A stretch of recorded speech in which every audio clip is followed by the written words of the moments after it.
Hi guys, it's story time with Lylah today in beautiful the rainforest. I'm sitting in the ocean. We are reading I Survived the Japanese Tsunami 2011. It's by Lauren Trish. Alright, let's get started. At first, the wave was tiny. It was just a ripple in the huge Pacific Ocean. But it moved quickly, faster than a jet. And as it got closer to Japan's coast, it got bigger. It grew and grew until it was monstrous. There's just this picture right here. Little tree in Japan. Sorry, one sec. Okay. The wall of water, dozens of feet high, hundreds of miles long, it destroyed everything in its path. The waves smashed into the crowded cities, knocking down buildings, swallowing factories, chewing up highways and bridges.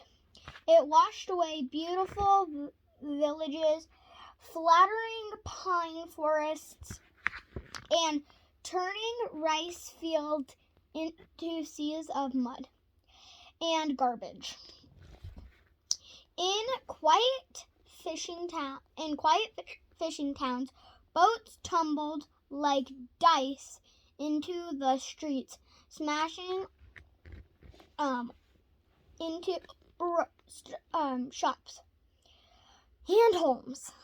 11-year-old Ben Kudu saw the wave coming as he stood on a street in the tiny village of Shagama.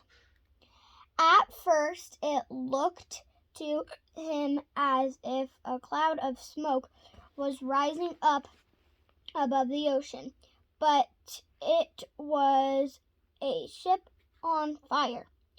But then a Ballard, terrified voice shouted out, "Ben didn't speak Japanese."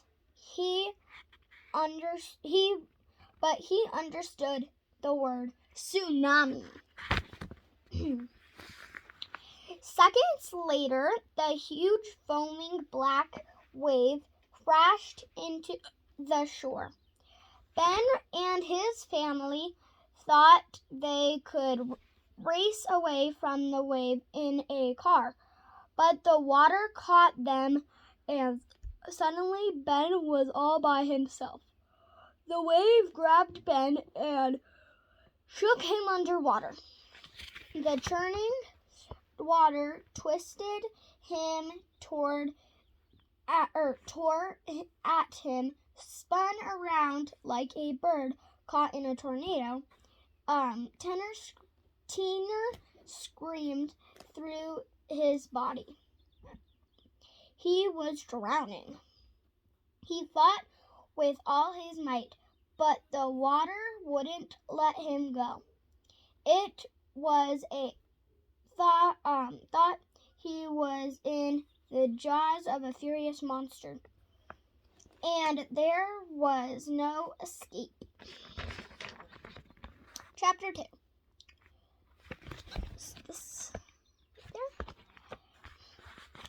The score was tied with 10 seconds to go. Ben grabbed the ball and dribbled down the court. He zigzagged around guys who seemed 10 feet tall.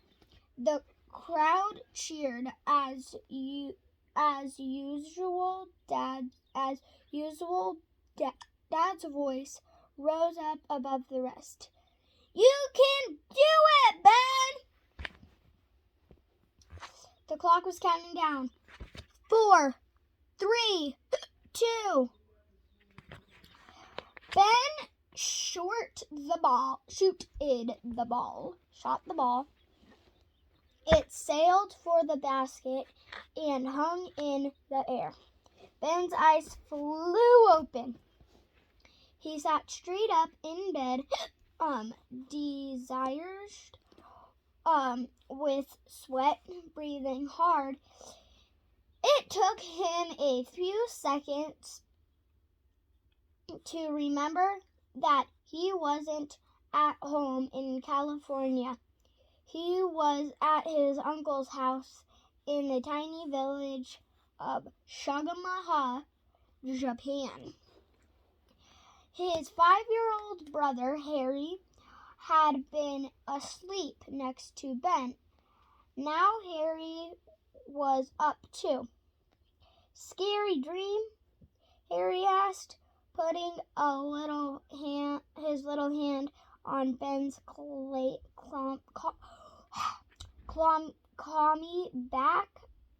Ben shrugged off Harry's hand. Not too bad, Ben said carefully. He kept to keep his voice from shaking. He never wanted Harry to know that he felt sad or scared. And besides, a dream about Dad was never a bad dream. It was waking up, was torture, remembering all over again that Dad was gone. He had died 4 months ago in a car accident near the California Air Force Base where they lived. Dad had been an F-16 pilot for the U.S. Air Force. He'd flown dangerous missions all over the world, and he died on California Highway on his way home from picking up a box of drownnuts for Ben and Harry. A few months before the accident, Dad had announced a big surprise. A family trip to Shimoka, the fishing village in Japan, where Dad had lived until he was 10. They would go in March during Ben's school vacation. They would stay with Dad's uncle, Timio. They all called him Ojahan, the Japanese word for uncle. Ben had always dreamed of visiting Shimoka, Ajabin. He was more like a grandfather to him than a faraway uncle. He had come to visit them in California several times over the years. Ben had heard so many stories about Dad's life growing up in the village. He couldn't wait to see it for himself, but not without Dad. Ben couldn't believe it when his mom announced they were still taking the trip. He'd began her to Canal, but Mom never changed her mind. Don't be tricked by that sweet smile, Dad used to say. Mom had never been in the Air Force before she had been. She's taller than all of us, Dad always said with a proud smile. Mom wanted to go to Shimoka. And so here they were. Harry got out of bed, his Darth Vader pajamas, drooping on his bony shoulders. Odin's cat, Lylah, was asleep at the foot of the mattress. Harry scooped her up. The cat had to be 100 years old. Her cat fur rumbled away in pieces.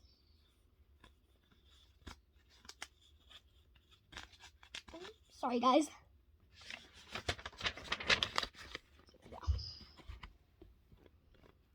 She was small and scary, with a crooked tail that looked like the letter Z. Instead of saying meow, she had a shriek that hurt Ben's ears. Ben wished Harry would ignore the cat so she would leave them alone. But Harry had decided that Lylah was a Jedi cat, Darth Vader's special assistant. And somehow the old cat didn't mind being dragged around the house as Harry played his Star Wars game with chasing invincible enemies with his lightsaber.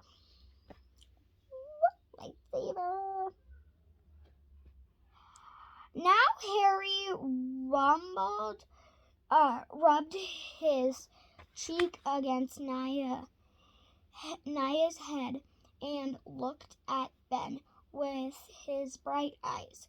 Will you help me climb the trees after breakfast? He asked. I need to make my wish. Not that again.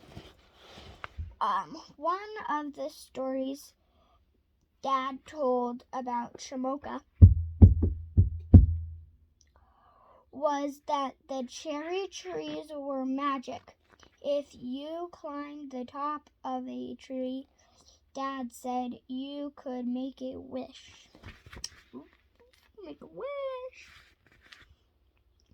Ben knew Dad was just telling fairy tales, but Harry believed in everything. For the whole week, Harry had been eyeing the cherry tree in Ojibin's small front yard, waiting for the rain to stop. He could climb the top. Now the sky was bright blue and Harry was ready. You know what I'm going to wish for? Harry said.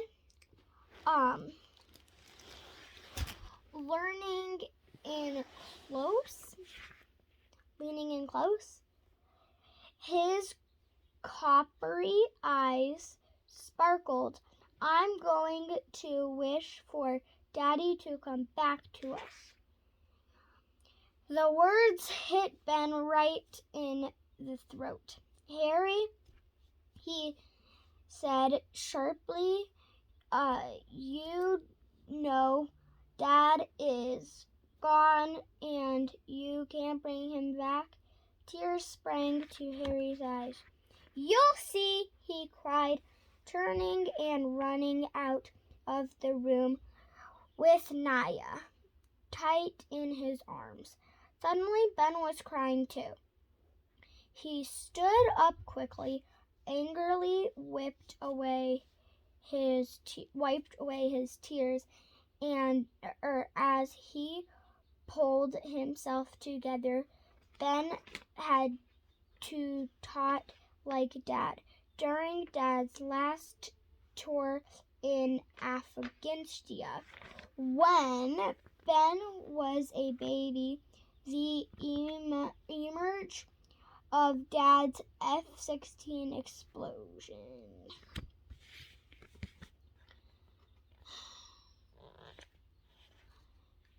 Exploded. He had to eject from the plane over enemy territory. He broke his ankle when he parachuted down, but he still managed to escape into the mountains before enemy fighters found him.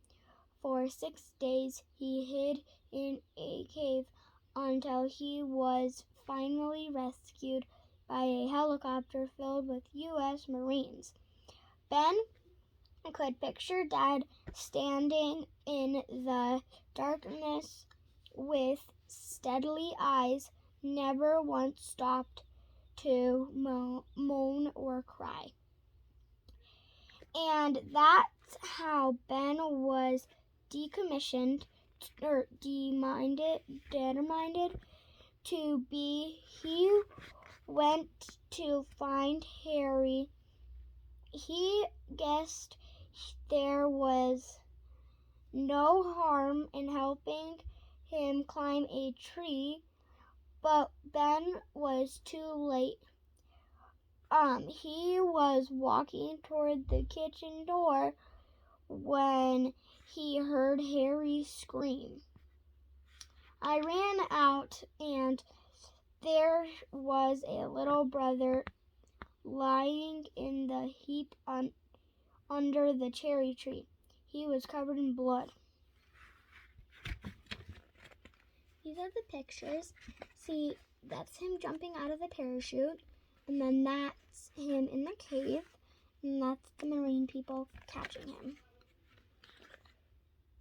If you don't notice, that's a little mouse right there, or rat. Chapter 3. Ben stood between Mom and Origin. As the doctor looked, Harry over Ben's stomach was still twisted in knots from the sight of Harry lying on the ground. The little guy looked terrible. A blood-curdled noise in a big gash on his arm.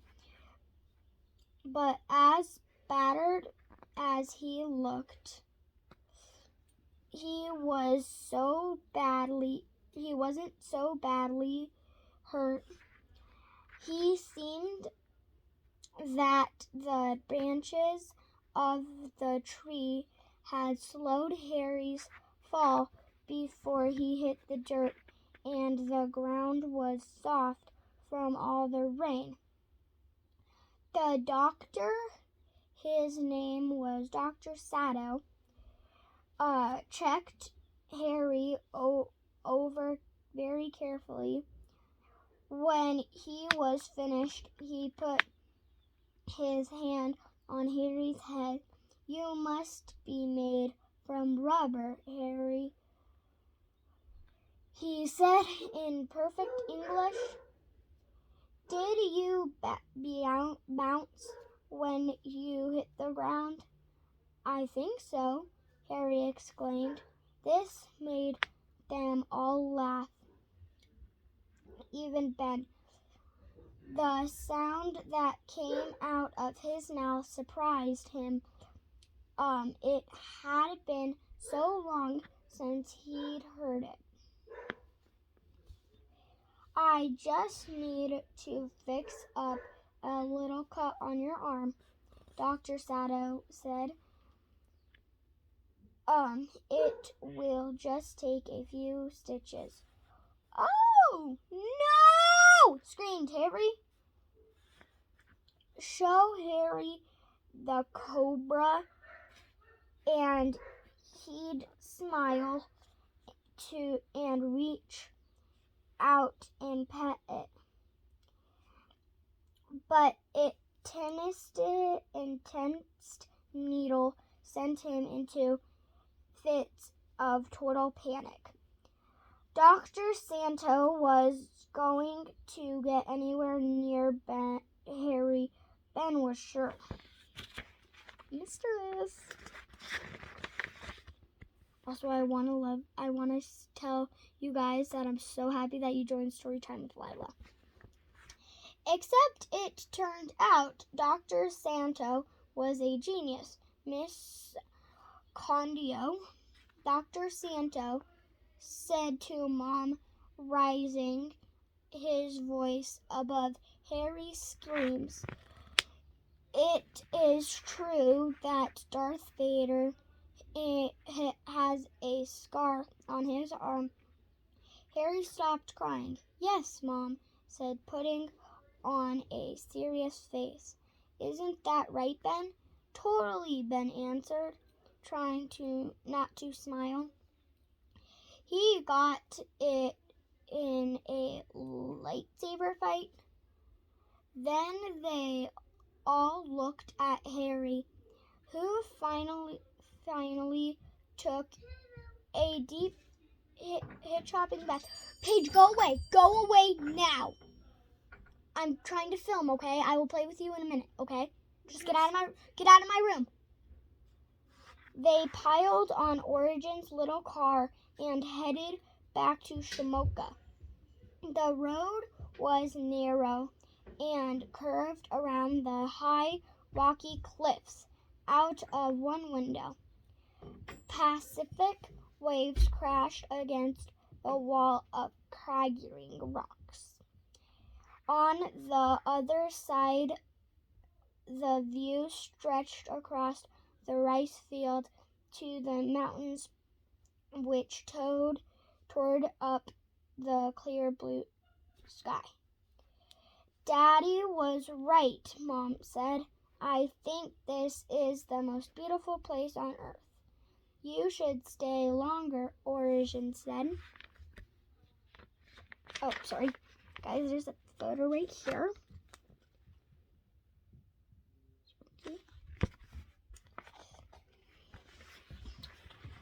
They piled into...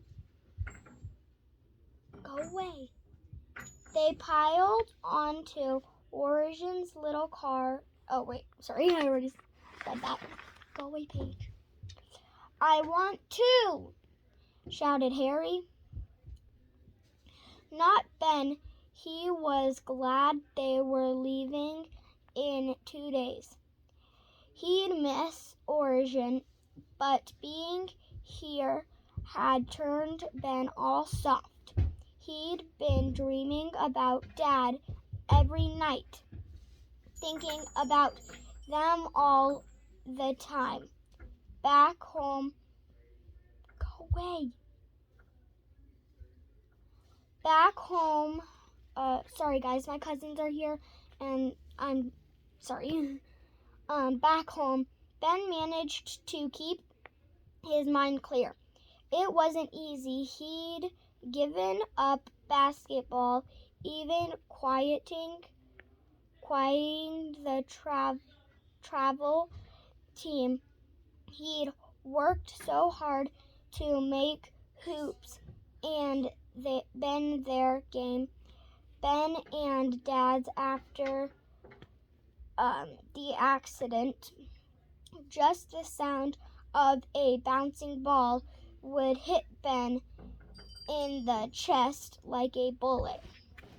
He cleaned out his room so there were no more pictures of Dad. He ripped down the F-16 poster that had hung